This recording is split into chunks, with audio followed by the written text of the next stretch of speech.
We're going to present another in our series of interviews with some of Jacksonville's broadcast pioneers. And here we have Harry Reagan interviewing none other than Jacksonville's own Ernie Mastroianni. Take a look. Well, first of all, we didn't have a TV in my house. Oh. And you used to have to go to the neighbors to watch a show if you wanted to see a show. And it was black and white. And at that point, I went to school, radio and TV school, took a trip to Florida to get to meet my wife's family, and sitting there watching TV in St. Augustine, where they lived, and said to myself, "Self, you're as good as these people on the TV." Because by now I had gone to school for 2 years, so I knew everything there was to know about television and radio. Right. All right? And came to Channel 4 unannounced, came in the old building, of course, came in and asked if they were hiring, and well, not really, but we're always looking for people. Back then, there weren't a lot of people in TV, especially on camera. So they said, "Do you have a tape?" It's a tape. They didn't have tapes back then, right? Lucky if they had a tape recorder, let alone a videotape. Anyway, says, when you go back to Massachusetts, send us a tape, and we'll be in touch with you. So I went back to Massachusetts. I still didn't have a tape, and told my wife, "Let's go to Florida. Seems to me there's more opportunities in Florida than there are in Massachusetts." Stayed there, Channel 4, for the next almost 15 years. And here I am. And I met this guy that came to work for us about 6 months after I did, and he's sitting here next to across from me now. Harry didn't have any more experience than I did, as a matter of fact. A lot less, in fact. I remember taking Harry out in the field with a camera and giving him a script and stand there now and read this story. Do you remember that? Yes. Yeah. And so little by little, we worked our way up into doing other stories, bigger stories and bigger stories. This was in 1967. It was the time of desegregation in public schools. And there were no blacks. We had no blacks. We had one black man working at Channel 4, and he was a messenger. And then we had another one that came after him, but he was a janitor. So in essence, we had no on-camera people and no reporters, nothing. Everybody learned by, I think, by magic. And anyway, one day I was walking in the newsroom, and the news director, Bill Grove by name, who was a legend and one of the finest people I've ever known, he was the news director. And I had been working there maybe a year by now, and Bill stopped me in the hallway. He says, "Come here, come to my office," and to go in the office, and yes. He said, "How do you feel about blacks?" I said, I don't have any feelings about blacks. Why do you ask?" He says, "Well, we don't do any stories about black people, black community, black leaders in Jacksonville." I said, "There are no black leaders in Jacksonville. There are no blacks that are known or in politics." He says, "Well, we really should be doing stories." I said, he said, would you object to going into the black community, make yourself known, and start doing some stories up there? And I said, "This is fine." Well, one thing led to another, and this could lead to a very long interview if we Okay. wanted to. Now, instantly, I became a black reporter. I became, whenever there was a story that had to do with the black community, they would call me. Ernie, go up there, and consequently, I became friends with a number of these people, which was proved to be very, very helpful later. Then there was a series of stories about black people, and all of a sudden, not only I was now the black reporter, I was the investigative reporter. Now, I didn't know what that meant. They told me, you're the investigative, excuse me, you're the investigative reporter. I said, what does that mean? What am I supposed to do? Well, you're going to go find stories about bad people, some not so bad, some good, but people that are doing wrong things. Mm-hmm. Station manager was an interesting man. He was a redneck. He was a racist. But he never interfered with stories that had interracial qualities. He kind of, I guess, got his paycheck every month or every year, whenever hell he got paid, and just kind of pretended that nothing was going on. And the news director, Bill Grove, whom I mentioned earlier, and another man named Norm Davis, who used to be the editorial writer here, who hired you, as a matter of fact, right, brought you up here from Miami. See, but the station, well, he was not just the manager, he was the owner. He owned the station. The station was finally bought by Post Newsweek, and everything changed. All of a sudden, we have black people working here. We even had girls working here on the air, which was just unheard of. Blacks and girls both. And so, yeah, those were the big changes.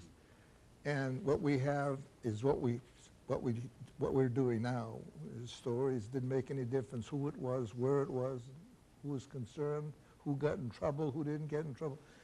And it was obviously a big change. And I kept doing my investigative reporting and did some great stories. I think I know they were. One story ended up with guys going to jail, going to federal prison. Sitting in a newsroom one day, Channel 4, the old Channel 4, and I was bored. I was bored stiff. I had done all these stories for years now. I mean, they piled up. And I used to think, I said, there's nothing more I can do. I was working on a story that was going to be my farewell, not to go teach, but to get out of the television. I was just tired of it. Anyway, I was sitting in a newsroom talking, and these two guys had just been hired to Channel 4. I don't think you know them. Andy and who was the other one? I can't, it's not important. They were sitting there, and they had just finished the master's program at Northwestern University. And we were sitting there talking about it, and I was saying, John, I'm just bored with all of it. You know, there's no more stories. There's no more stories I want to do. I can't think of any more stories. Well, Northwestern is looking for a teacher. I said, I don't know anything about teaching. He said, well, it doesn't matter. I said, boy, it's such a hell of a school. You're going to be a teacher, and you don't have to know anything about teaching. Anyway, again, to make a long story short, I called the dean at Northwestern University, told him who I was and what I did. Anyway, they flew me up there to Chicago and got interviewed, and the dean, again, for whatever reason, decided to hire me.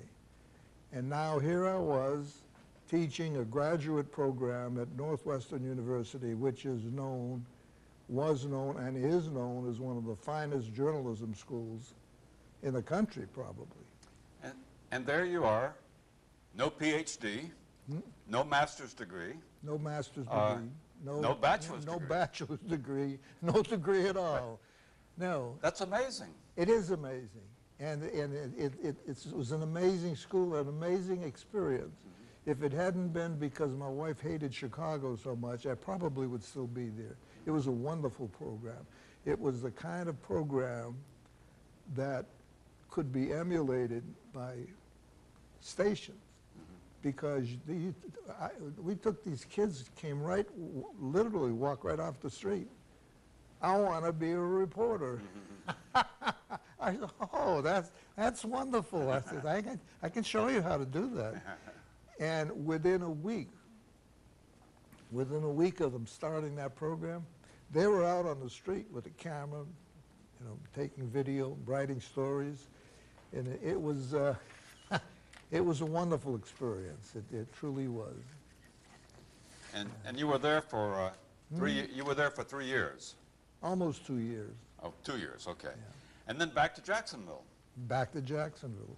I had a call from Howard Kelly, who was the station manager at Channel 12 at the time, and asked me if I'd be interested in coming back to Jacksonville, and I said no, I love it here. And I did. I love Chicago. But they made me an offer that, you know, so back I came, and here I am. So what did you do at 12? At 12? Yeah.